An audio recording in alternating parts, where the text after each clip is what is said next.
স্বামী কথায় কথায় বলে স্ত্রী গেলে 10টা স্ত্রী পাওয়া যাবে, মা গেলে মা পাওয়া যাবে না, মায়ের চেয়ে স্ত্রী বড় নি লিখছে, বড় নি।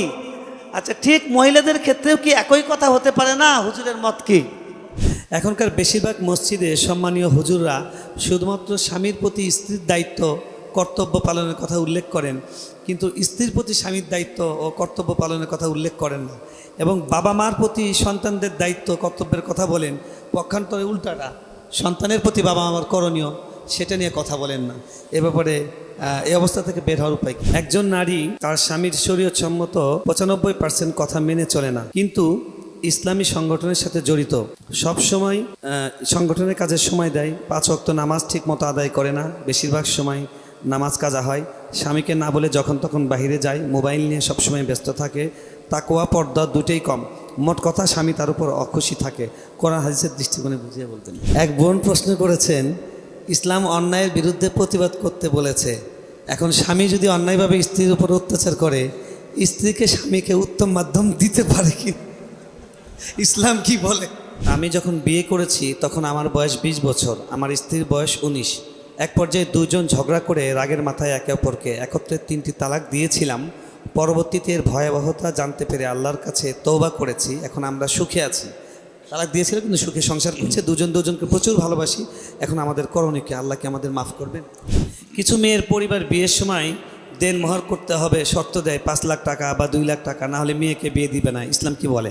কাবিনের টাকার বিনিময়ে স্বামী জমি দিয়েছেন, 15 বছর পর জমি আবার ফিরিয়ে নিয়েছেন, টাকাও দেয় না, জমিও দেয় না। আমার বিবাহের ওয়ালিমার দিন সকালে আমার বাবা মারা যায়, এবং সেদিনে আমার স্ত্রী তার বাবার বাড়ি চলে যায়, আর ফিরে আসেনি। 1 মাস পর সে অন্য জায়গায় বিবাহ করে, আমার সাথে এখনও তার তালাক হয়নি। এখন আমি যদি বিবাহ করতে চাই তাহলে কি করতে হবে? এই সমাজের কিছু লোক স্বামী স্ত্রীর মধ্যে সামান্য মনোমালিন্য হলেই দ্বিতীয় বিয়ের জন্য উস্কানিমূলক কথা বলে থাকে। এই বিষয়ে যদি কিছু বলতেন। স্বামী কথায় কথায় বলে স্ত্রী গেলে 10টা স্ত্রী পাওয়া যাবে, মা গেলে মা পাওয়া যাবে না, মায়ের চেয়ে স্ত্রী বড় নি লিখছে, বড় নি। আচ্ছা, ঠিক মহিলাদের ক্ষেত্রেও কি একই কথা হতে পারে না? হুজুরের মত কি? নারীবাদী যুগে আছে, বোঝা যাচ্ছে। ভাই, এটা খুবই দুঃখজনক প্রশ্ন। দেখে বোঝা যাচ্ছে যে আমাদের সমাজে দাম্পত্য জীবন খুব ভালো যাচ্ছে না, মানুষের সংসারগুলোর অবস্থা খুব খারাপ। আমি প্রায় বলার চেষ্টা করি যে আমাদের আগের জেনারেশন যারা এখানে, যারা একটু বয়স্ক মুরব্বী আছেন, ওনাদের খোঁজখবর নেন। চাচির সাথে চাচাজানের সম্পর্কটা আমাদের চাইতে অনেক ভালো ছিল। এখন তরুণ প্রজন্ম সারাদিন ভালোবাসাবাসি করে, আই লাভ ইউ মেসেজ পাঠায়, সে আবার আই লাভ ইউ টু পাঠায়, তারপরে ফুল দেয়, এটা করে সেটা করে, চটপটি খাওয়ায়, ফুচকা খাওয়ায়, বাদাম খাওয়ায়, চাইনিজে নিয়ে যায়, কাপড় একটা বেশি 5টা কিনে দেয়। এত কাহিনীর পরেও ভালোবাসা টিকে না, সব মেড ইন চায়না হয়ে গেছে। আর চাচারা দেখেন সারা বছরে একটা শাড়ি কিনে দিতে পারছে কিনা আল্লাহ জানে।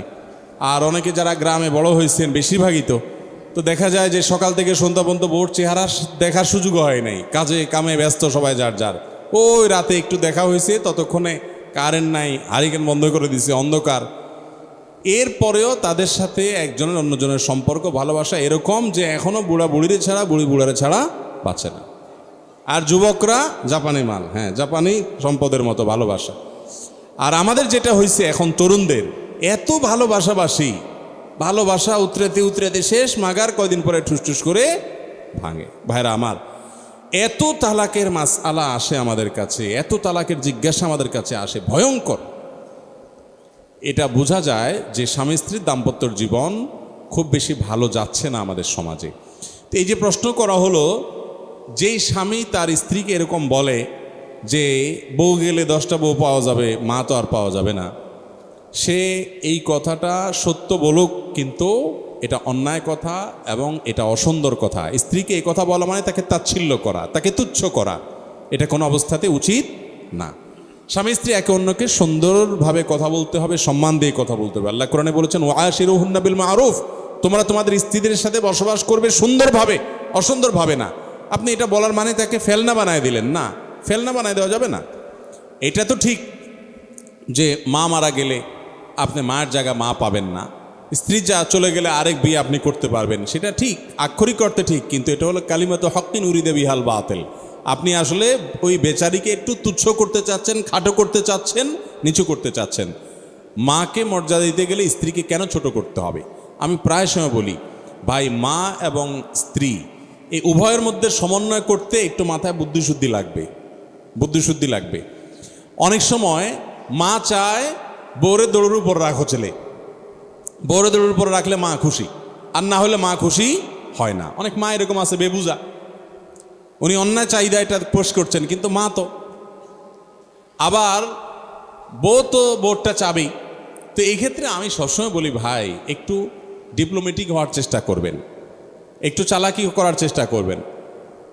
বউয়ের কাছে এসে বলবেন, দেখো আমার তো মা, কিচ্ছু তো বলার নাই, উনি যা বলে কষ্ট করে একটু সবর করতে হবে, কয়দিন আল্লাহ তার হায়াত রাখছে, আর তুমি একসময় মা হবে, মা তো আমি কিছু বলতে পারি না, উনি অন্যায় করতেছেন, অন্যায় বলতেছেন আমি দেখতেছি, কিন্তু কিছু করতে পারতেছি না। বউয়ের সাথে যদি একটু নরম হয়ে এভাবে বুঝায় টুজায় বলেন, তো বউ আপনাকে বলবে যে আমার স্বামী বেচারা মানুষটা ভালো, কিন্তু বেকুব, একটু সোজা সরল, সিম্পেথি দেখাবে, জেদ দেখাবে না। কিন্তু আবার মার কাছে যায় বলবেন কি, বলবেন মা পরের মেয়ে, নবীজি কখনো বউয়ের গায়ে হাত তোলে নাই, কখনো মারে না, না হলে আমি উল্টা পাল্টা দেখলে আমি যে কি করতাম যদি জায়েজ হতো শরীয়তে। মা আর পরের মেয়ে তো বুঝেন তো, কখনো কি আর নিজের পেটের মেয়ের মতো হয়? কি আর করবেন মা, দুনিয়ায় তো সব এরকম নষ্ট হয়ে গেছে। মা মার কাছে ওজোর খাই করবেন যে মা আমি তোমার নির্দেশ পালন করতে এক পায়ে খাড়া, তখন মাও মনে করবে হারে আমার পোলাটা সোজা সরল, এই মহিলা সরকি দিয়ে ঘুরে দিয়েছে আমার ছেলেটারে। এবার দোনোজনের কাছে বোকা সাজলে, বোকা হতে পারলে আপনি দোনো জায়গা থেকে সিম্পেথি পাবেন। আর চালাকি করতে যাবেন, বইয়ের হইয়া মার সাথে তর্ক করবেন, মায়ের হইয়া বউর তোর সাথে তর্ক করবেন, তাহলে দোনো জায়গা দৌড়ে নিয়ে খাবেন। কথা বোঝাতে পারছি? বেশিরভাগ পুরুষরাই এই বেটাগিরি বাসা দেখাতে যায়, সব জায়গায় বেটাগিরি দেখায়েন না, বাসায় এই সমস্ত পরিস্থিতিতে একটু বিড়ালের মতো থাকার চেষ্টা করেন, বোকার মতো শুনবেন, বউ বকাঝকা দিবে, হ্যাঁ কি আর করব দেখো এই তো, এরকম করলে তখন বউ বেচারি মনে করবে যে আসলে এই লোকটা মানুষ ভালো, মানুষ ভালো, কিন্তু সে সোজা সরল, ভীতু প্রকৃতির, সাহস নাই মার বিরুদ্ধে একটা অন্যায়ের বিরুদ্ধে প্রতিবাদ করার।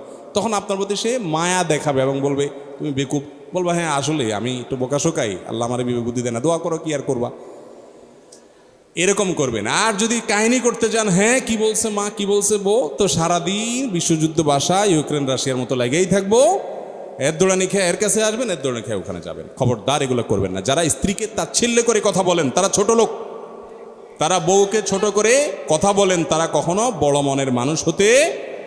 একটা জয়ীফ হাদিস শুনেন, হাদিস আকারে বলছি না, কিন্তু কথাটা সত্য, বিভিন্ন নুসুস থেকে এটি সাবেত করা যায়, মানাটা সাবেত হয়। সেটা হলো ইয়াগলিবুহুন্না লাঈমুন ওয়া ইয়াগলিবনা কারীমা। ইয়াগলিবুহুন্না লাঈমুনের মানে হলো যারা ভদ্রলোক তাদের বউরা সবসময় তাদের উপরে জয়ী থাকে, সব কিছুতে বউর কথা, বউর সাথে তর্কে পারে না, বিড়ালের মতো থাকে, বউ সবসময় দাপট জাহির করে, হ্যাঁ হ্যাঁ করে, ছোট বাচ্চার মতো বাবুর মতো সাইজে থাকে, এটা ভদ্রলোকের আলামত। আর অভদ্রলোক আর ছোট লোক হলো বউরে সবসময় দৌড়ের উপরে রাখে এবং বউর উপরে বাহাদুরিগিরি দেখাইতে যায়। আছে না অনেক লোক বাহিরে বিড়ালের মতো, স্যার অফিসে গিয়া স্যার স্যার বস বস বলতে বলতে মুখ শুকায় ফেলায়, বাসায় এসে বউয়ের সাথে বেটাগিরি দেখা করে, আছে না এরকম? এগুলো ছোট লোকে। একইভাবে অনেক মহিলাও আছে এই চরিত্রের, যে বাহিরে দেখা গেল উনি অফিসে চাকরি করে, সেখানে বসের পারলে মানে বসরে স্যার স্যার বলতে বলতে মুখ দিয়ে ফেনা তুলে ফেলায়, আর বাসায় স্বামীকে মানুষও মনে করতে রাজি না। আর যারা চাকরি করেন না তাদের মধ্যে অনেকের এই প্রবণতা আছে যে স্বামীকে তুচ্ছ তাচ্ছিল্য করে, হয়তো কোনো কারণে তিনি পিছিয়ে আছেন সেজন্য তুচ্ছ তাচ্ছিল্য করে। স্বামী স্ত্রী একে অন্যকে শ্রদ্ধা দিয়ে কথা বলবেন, খবরদার। এক বোন প্রশ্ন করেছেন, ইসলাম অন্যায়ের বিরুদ্ধে প্রতিবাদ করতে বলেছে, এখন স্বামী যদি অন্যায়ভাবে স্ত্রীর উপর অত্যাচার করে, স্ত্রীকে স্বামীকে উত্তম মাধ্যম দিতে পারে কি, ইসলাম কি বলে? ও আচ্ছা, দিতে পারে কিনা। এখন সৎ কাজের আদেশ দিতে হবে, অসৎ কাজের বাধা প্রদান করতে হবে। স্বামী যেহেতু অসৎ কাজ করতেছে বিধায় বাধা প্রদান করবেন, কিন্তু বাধা প্রদান করার মানে কি উত্তম মাধ্যম দেওয়া? উত্তম মধ্যম দেওয়া যদি বাধা প্রদান করার মানেই হয়, তো যিনি প্রশ্ন করেছেন